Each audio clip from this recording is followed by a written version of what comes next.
नमस्कार दोस्तों, आप सभी का स्वागत है। नंबर सिस्टम के तहत हम लोग विभाज्यता का नियम देखे थे कि कोई संख्या 2 से कब विभाजित होगी, कैसे जानेंगे कि 2 से विभाजित है या नहीं, 3 से विभाजित है या नहीं, 4 से, 5 से, इसी तरह हम लोग 11 तक देखे थे। तो देखिए एग्जाम में कुछ जो प्रश्न पूछे जाते हैं, आपको बताया गया था कि जनरली 11 से संबंधित प्रश्न पूछे जाते हैं। अब देखिए एग्जाम में किस तरह के प्रश्न पूछे जाते हैं, सारे प्रश्न जो आपको बताए जाएंगे आज हम लोग कुछ उसका सॉल्यूशन देखेंगे कि एग्जाम में जो प्रश्न पूछे गए हैं विभिन्न एग्जाम में, एसएससी या कोई अन्य एग्जाम में, तो कैसे उसको सॉल्व करेंगे। तो देखिए जो पहला प्रश्न है हमारा, निम्न संख्या में से कौन सी 18 से विभाजित नहीं है। 18 से विभाजित नहीं है, यानी कि 4 ऑप्शन है, 3 18 से विभाजित है, 1 नहीं है। 18 का विभाजिता का तो आपको बताया ही नहीं गया कि कौन सी संख्या 18 से विभाजित है, कौन सी नहीं है। तो देखिए 18 को तोड़िए। देखिए 18 क्या है, 2 गुना 9, यानी कि 2 से विभाजित हो और 9 से विभाजित हो तो संख्या 18 से विभाजित होगी, क्योंकि 2 और 9 रिलेटिवली प्राइम है, को प्राइम है। ऐसे स्थिति में इन दोनों से विभाजित होने वाला जो होगा वो इस दोनों के गुणनफल से भी विभाजित होगा। यदि रिलेटिवली प्राइम नहीं है तब नहीं होगा, को प्राइम नहीं है, इन दोनों के बीच आपस कॉमन नहीं है। मान लीजिए कि कोई संख्या 4 और 8 दोनों से विभाजित है, तो इसका मतलब ये नहीं कि दोनों के गुणनफल से भी विभाजित होगा। क्यों? क्योंकि दोनों के बीच कॉमन चीज़ें हैं, ये दोनों को प्राइम नहीं है। को प्राइम आपको बताया गया है पिछले वीडियो में। 2 और 9 के बीच कोई कॉमन नहीं है, दोनों को प्राइम है, इसलिए जो भी संख्या दोनों से विभाजित होगा अलग अलग, उन दोनों के गुणनफल से भी विभाजित होगा। तो 18 है तो 2 और 9 से चेक कर लेंगे, यदि 2 से विभाजित है यानी कि सम संख्या है, सम संख्या है, ये नहीं है, ये 18 से विभाजित नहीं होगी, क्योंकि ये सम संख्या है ही नहीं। तो इसलिए 2 से ही विभाजित नहीं होगी, तो ऑब्वियसली 18 से नहीं होगी। यदि 2 से विभाजित होता तो फिर हम लोग चेक करते कि 9 से कौन सा विभाजित हो रहा है, कौन सा नहीं हो रहा है। 18 से विभाजित नहीं है, 18 से विभाजित नहीं है, ये आपका आंसर हो गया। सिंपल है, ये एग्जाम में आया हो प्रश्न, कोई मेरे द्वारा खुद क्रिएट किया हुआ नहीं है कि आप सोचेंगे कि इतना आसानी से बन गया। एग्जाम में इस तरह ही पूछे जाते हैं जो बिल्कुल आपको कॉमन सेंस दिमाग लगाए, सिर्फ कि आसानी से आप सोल्व कर सकें। अब आप बाकी विभाज्यता का नियम इन तीनों का 18 का इसमें चेक कर सकते हैं कि आपने जो सीखा है विभाज्यता का नियम यहाँ लागू कर सकते हैं कि नहीं। तीनों सम संख्या है तो 2 से विभाजित हो गई हैं। अब 9 से विभाज्यता का नियम चेक कर लीजिए। अंकों का योग 9 से विभाजित होगा तो संख्या 9 से विभाजित होगी। अंकों का योग 3 से विभाजित होगा तो संख्या 3 से विभाजित होगी। 3, 9, 27 का यही नियम। तो देख लीजिए, जोड़िए। 5, 4, 9, 5, 4, 9 और 3 और 6 9, 9, 9, 18, 9 से विभाजित हो जाएगा। 5, 4, 9 और 3, 6, 9, यही है। इसमें भी 18 हो गया। इसमें देखिए 3, 3, 4, 5, 6, 3, 4, 7, 7, 5, 12, 6, 18, सभी का योग 18 हो रहा है। 18 हो रहा है का मतलब कि 9 से विभाजित होगा, इसलिए 9 से विभाजित हो रहा है। और सम संख्या है, तीनों संख्याएं 9 से 18 से विभाजित होगी। ये सिर्फ विभाज्यता का टेस्ट था, बाकी आंसर तो आपका सीधा सम विषम देख के ही निकल गया था। उसी तरह देखिए दूसरा प्रश्न, ये संख्या आपके पास दिया हुआ है 5, 4, 3, 2, स्टार 9। यदि ये 9 से विभाज्य हो तो स्टार के स्थान पर क्या अंक होगा, यानी यहाँ पर स्टार के स्थान पर कुछ ऐसा अंक रखिए जिसके कारण ये संख्या 9 से विभाजित हो जाए। तो 9 से विभाज्यता का नियम क्या था कि अंकों का योग 9 से विभाजित हो जाए। अब अंकों का योग जोड़िए और स्टार के स्थान पर कुछ रखिए वैसा जिससे कि वो 9 से विभाजित हो जाए। जोड़िए सबको। 5, 4, 3, 2, 7 इतना है और एक स्टार है। 5, 4, 9, 9, 3, 12, 2, 14, 7, 21। अब 21 में कुछ तो यहाँ है, 21 9 से विभाजित नहीं है। यदि 9 से विभाजित होता तो यहाँ इसका मान 0 हो जाता, तब सबका जोड़ 9 से विभाजित होगा।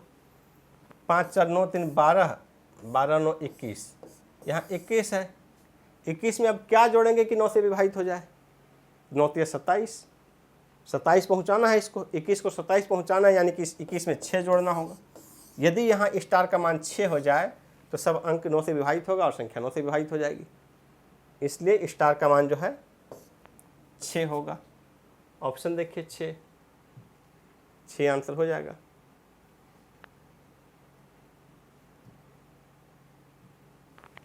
6 आपका ऑप्शन यहाँ था। उसी तरह देखिए नेक्स्ट क्वेश्चन, इसके शुरू में ही स्टार है, स्टार 381 संख्या 11 से विभाज्य है, तो स्टार के स्थान पर क्या होगा? 11 से विभाज्यता का नियम क्या था?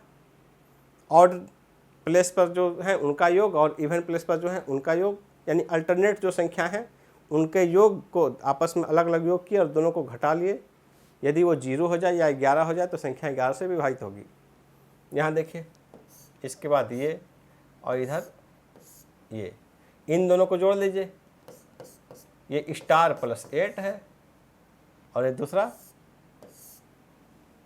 3 और 1 4 है, इधर 4 है, इधर स्टार प्लस 8 है, इधर 4 है। दोनों का अंतर जो है या तो दोनों के बीच 11 का या 11 के गुणज का अंतर हो या 0 हो। तो 8 में कुछ जोड़ेंगे तो 4 तो नहीं पहुंचेगा, लेकिन यानी कि दोनों का अंतर 11 हो जाएगा। ये इससे 11 अधिक होगा, यानी कि यहाँ 4 है तो यहाँ ये 15 हो जाएगा। तो 15 घटाओ 4 बराबर 11, 11 का गुणज हो जाएगा। यानी इसको हमको 15 पहुँचाना है, स्टार प्लस 8। तो स्टार का मान कितना हो जाएगा कि दोनों का योग 15 हो जाएगा। स्टार में 8 जोड़ने पर 15 हो जाएगा, तो स्टार क्या है? 7। 7 प्लस 8 बराबर 15। यदि इसका मान 7 हो जाए तो ये संख्या 11 से विभाजित हो जाएगी, क्योंकि ऑड और इवन प्लेस का अंतर जो है वो 11 हो जाएगा। यही है इसका सॉल्यूशन। यदि स्टार एक ऐसा अंक है जिसके कारण ये संख्या जो है 11 से विभाजित है, फिर यहाँ देखिए 5 2 स्टार 8 4, 8 और 4 नीचे वाला 12 हो गया, ऊपर वाला 5 2 7 और स्टार 7 प्लस स्टार। ये देखिए 12 है तो इसको भी 12 पहुंचा देंगे तो दोनों का अंतर हो जाएगा 0। तो 7 में स्टार जोड़ने पर 12 हो रहा है, तो यानी कि स्टार का मान 7 में कितना जोड़ेंगे? 7 में स्टार जोड़ेंगे तो स्टार कितना है कि 12 हो जाएगा। 5 7 5 12, यानी स्टार का मान यदि 5 हो जाए तो संख्या 11 से विभाजित हो जाएगी। 5 आपका देखिए यहाँ पर है 5। यदि संख्या 11 से विभाजित हो तो लुप्त संख्या स्टार का मान क्या होगा? निकालिए, स्टार का मान निकालिए। उसी तरह ये भी है, 11 से विभाजित है तो स्टार का मान ज्ञात कीजिए आप।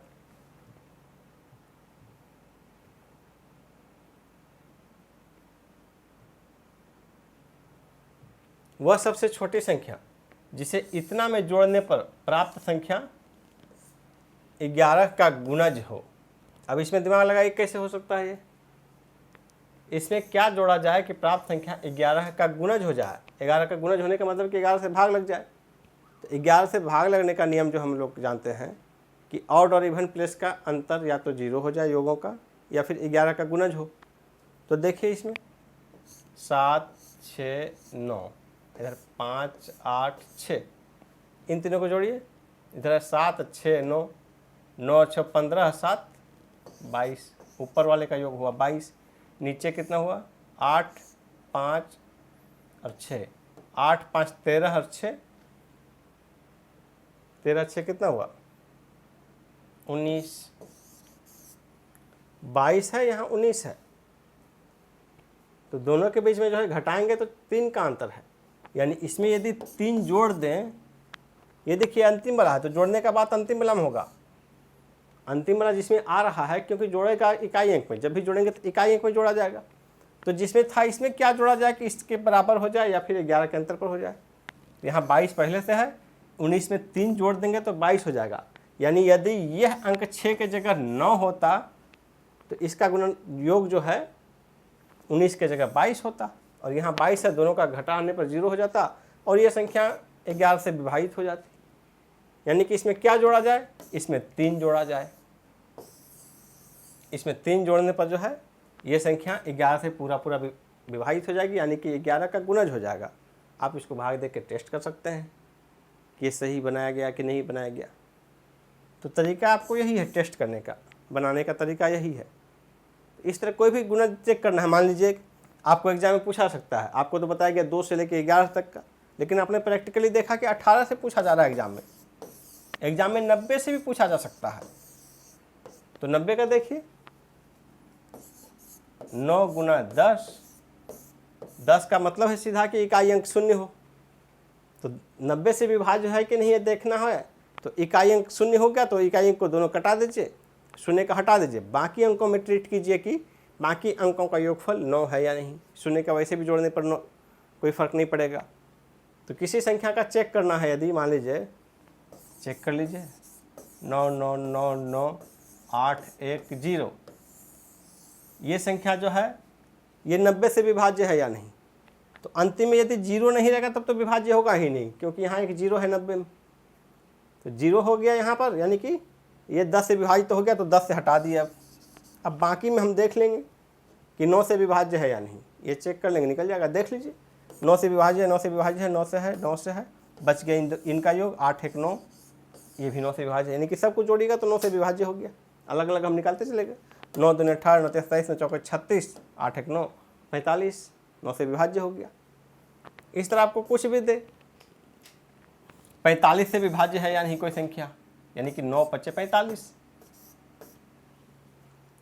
45 से विभाज्य है या नहीं, तो 9 गुना 5 कर दीजिए, 9 5 45 हो गया।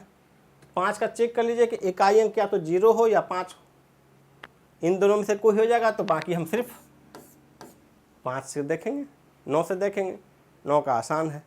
इसी तरह आपको जो है को प्राइम कॉन्सेप्ट का यूज यही है व्यवहारिक, जो सहभाज्य संख्या आपको बताया गया सह अभाज्य, उनका व्यवहारिक यूज यही है कि सहभाज्य संख्याओं के गुणनखंड के रूप में तोड़ लेना है उसको, और उसके बाद एक एक करके सबसे विभाज्यता का नियम चेक कर लेना है। मान लीजिए कोई संख्या आपको, जैसे कि आपको नियम पता है, 2 से पता है, 3 से पता है और 5 से पता है, इन सब को जोड़ लीजिए, गुना कर लीजिए, 5 या 15 तो 30, 30 से विभाजित है या नहीं, तो 5 और 2 तो सीधा 10 हो गया। तो गुणनखंड में तोड़ लीजिए, उसे सबसे अलग अलग चेक कर लीजिए, क्लियर हो जाएगा आंसर। तो दोस्तों देखा आपने विभाज्यता का कुछ व्यवहारिक प्रयोग कि एग्जाम में कैसे पूछे जाते हैं। तो दोस्तों हमारा वीडियो पसंद आए तो इसे लाइक कीजिए और अधिक से अधिक शेयर कीजिए। हमारा अगला वीडियो जल्द ही आएगा, उसे भी जरूर देखिएगा।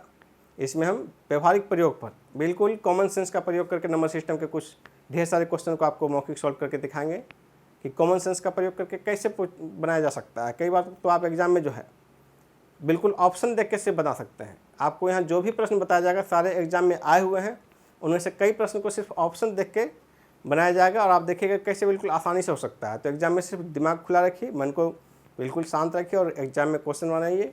बिल्कुल आसानी से आप मैथ रीजनिंग के क्वेश्चन सोल्व कर पाएंगे दोस्तों। धन्यवाद।